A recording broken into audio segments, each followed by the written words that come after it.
Today we're going to look at the first characteristic of this beast that's mentioned here in Revelation 14. Let's go ahead and review this. Revelation 14, 9 through 12, the third angel's message. And the third angel followed them, saying with a loud voice, "If any man worship the beast and his image, and receive his mark in his forehead or in his hand, the same shall drink of the wine of the wrath of God, which is poured out without mixture into the cup of his indignation.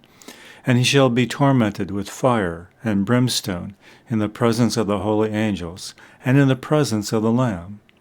And the smoke of their torment ascendeth up for ever and ever, and they have no rest day or night, who worship the beast and his image, and whosoever receiveth the mark of his name.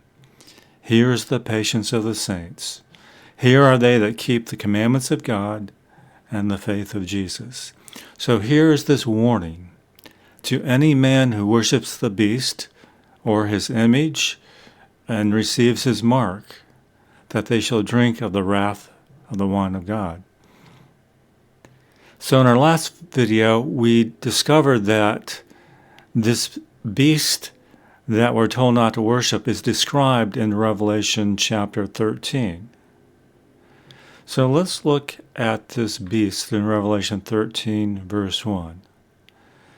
"And I saw upon the sand of the sea, and I saw a beast rise up out of the sea, having 7 heads, 10 horns, and upon his horns 10 crowns, and upon his heads the name of blasphemy."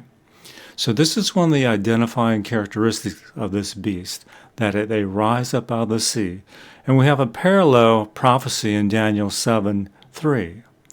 And it says, "And 4 great beasts came up from the sea, diverse from one another." So what does it mean to come up from the sea?